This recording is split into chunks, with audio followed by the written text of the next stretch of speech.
বিবাহজনিত কারণে যদি রেশন কার্ডকে বাপের বাড়ি থেকে শ্বশুর বাড়িতে ট্রান্সফার করতে হয় বা বিবাহ বিচ্ছেদের কারণে শ্বশুর বাড়ি থেকে বাপের বাড়িতে রেশন কার্ড ট্রান্সফার করতে হয় বা যদি আপনারা করতে চান, তাহলে আপনাদের কি কি ডকুমেন্টস বা নথি দিতে হবে। হ্যাঁ বন্ধুরা, আজকের এই ভিডিওতে আমরা এমনই কিছু গুরুত্বপূর্ণ তথ্য জানবো, তাই অনুরোধ রাখবো ভিডিওটি অবশ্যই প্রথম থেকে শেষ পর্যন্ত দেখবেন।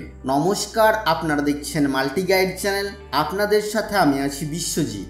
তো সেই গুরুত্বপূর্ণ তথ্য দেখে নেওয়ার জন্য আমরা এসে গেছি food.wb.gov.in অফিসিয়াল ওয়েবসাইটে। এই ওয়েবসাইটে আসার পর আমরা সিটিজেন হোম অপশানে ক্লিক করব।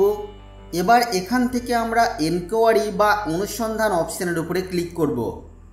ক্লিক করার পর যে পেজ আমাদের কাছে আসবে, এই পেজের নিচের দিকে একটু আমরা আসব এবং এখানে বিভিন্ন রেশন কার্ড সম্পর্কিত অ্যাপ্লিকেশনের জন্য ব্যাপক নথি তালিকা, এই অপশানের উপরে এবার আমরা ক্লিক করব।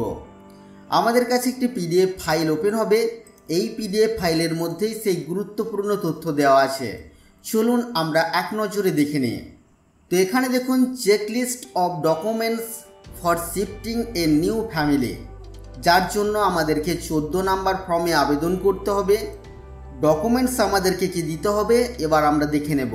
প্রথমেই বলা হচ্ছে copy of DRC of the person wanting to shift to another family, অর্থাৎ সেই ব্যক্তির রেশন কার্ডের কপি দিতে হবে বা জেরক্স কপি দিতে হবে যিনি নিজের রেশন কার্ডটিকে অন্য ফ্যামিলিতে ট্রান্সফার করার জন্য বা স্থানান্তর করার জন্য আবেদন করছেন। তারপর বলা হচ্ছে copy of DRC of any member of the family where applicant in trying to shift, অর্থাৎ যে পরিবারে স্থানান্তর হওয়ার জন্য বা ট্রান্সফার করার জন্য আবেদন করছেন, সেই ফ্যামিলি মেম্বারদের মধ্যে যে কোনো একজন মেম্বারের রেশন কার্ডের কপি আপনাদের দিতে হবে।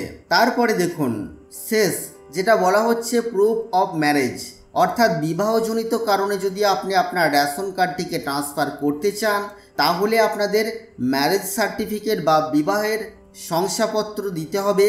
তারপর হলো ডিভোর্স, অর্থাৎ যদি বিবাহ বিচ্ছেদ হয়ে থাকে, সেই কারণে যদি আপনি আপনার রেশন কার্ডটিকে ট্রান্সফার করতে চান, তাহলে আপনাদের ডিভোর্সের সার্টিফিকেট বা বিবাহ বিচ্ছেদের শংসাপত্র দিতে হবে। এছাড়া সেপারেশন, অর্থাৎ যদি পৃথক হয়ে যান তার শংসাপত্র যদি থাকে আপনাদের সেটা দিতে পারেন, অথবা যে কোনো একটি ডকুমেন্টস বা নথি আপনারা দিতে পারেন যে নথিতে আপনাদের ওই নতুন পরিবারের সাথে সম্পর্ক আছে এমন তথ্য থাকে। তো এই সমস্ত ডকুমেন্টস দিয়ে আপনারা আপনাদের রেশন কার্ডকে স্থানান্তর করতে পারবেন।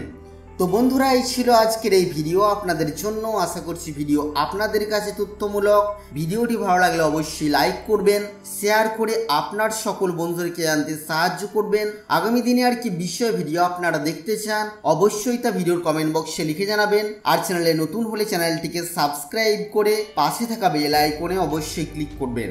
ফিরে আসবো আবারও কোনো নতুন ভিডিও নিয়ে আপনাদের সাথে। ততক্ষণের জন্য আপনারা সকলেই খুব ভালো থাকবেন, সুস্থ থাকবেন।